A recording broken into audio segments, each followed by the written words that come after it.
አለሎባ ተፈጥሮ በቀለማት የሳለችው የአፋር ምድር ስውር እንቁ። አፋር የሰው ዘር መገኛ ብቻ ሳትሆን ተፈጥሮ ለጋስ ሆና የቸረቻት ድንቅ ምድር ናት። ገና ምድሪቷን ሲረግጡ ዓይን የማይጠግበው የተፈጥሮን ድብልቅልቆሽ አይተው ይገረሙበታል። Witness the raw and powerful energy. This steam rises from the boiling water of Alaloba, a constant reminder of the volatile nature beneath your feet.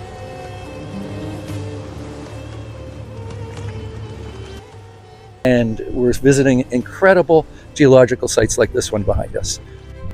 ከአፋር ክልል ዋና ከተማ ሰመራ በስተደቡብ ምስራቅ ጥቂት ኪሎ ሜትሮችን ብቻ እንደተጓዘ ተፈጥሮ ለሺህ ዘመናት የደበቀችው አንድ ሕያው ተአምር ያጋጥመናል።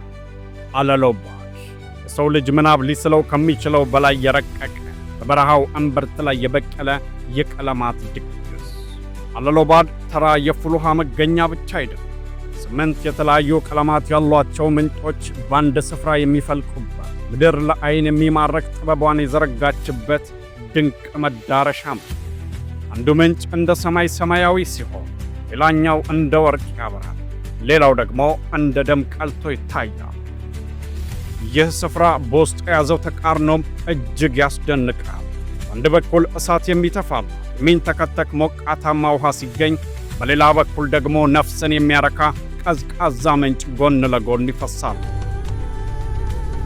ይህ የተፈጥሮ ሚዛን አለሎባድን ዓለም ላይ ተወዳዳሪ የማይገኝለት ምድራዊ ገነት ያደርገዋል። ይህንን ተፈጥሯዊ ሀብት ለዓለም ለማስተዋወቅና ለቱሪዝም ምቹ ለማድረግ የአፋር ክልል መንግሥት አዲስና ብሩህ ተስፋን ሰንቋል። የክልሉ ርዕሰ መስተዳድር ክቡር ሐጂ አወል አርባ አለሎባድን ወደ ሥራ ለማስገባትና በከፍተኛ ደረጃ ለማልማት ቁርጠኛ መሆናቸውን በይፋ ቃል ገብተዋል። አለሎባት 8 አይነት የውሃ አይነት ከለር ዝርያ ያለባት በጣም በቃ ተመራጭ ለሰመራ 12 ኪሎ ሜትር ላይ ያለ ቦታ አለች። በቅርቡ ወደ ሥራ እንገባለን ብለን ወሰን። የክልሉ መንግሥት ይህንን ስፍራ ለማልማት የገባው ቃል አለሎባድ ከስውር ምስጢርነት ወጥቶ የዓለም የቱሪዝም መዳረሻ እንዲሆን የሚያደርግ ታሪካዊ ውሳኔ ነው። የመሠረተ ልማት ግንባታዎች ተጠናክረው ሲቀጥሉ ይህ ስፍራ ለአፋር ሕዝብ የልማት ጮራ፣ ለሀገራችን ደግሞ የቱሪዝም እንቁ እንደሚሆን አያጠራጥርም። Again, and as you can see behind us, the beautiful Alalobad. አለሎባ ተፈጥሮ በቀለማት የፈተላቸው ሙቀትና ቅዝቃዜ ተስማምተው የኖሩበት አስደናቂ ስፍራ።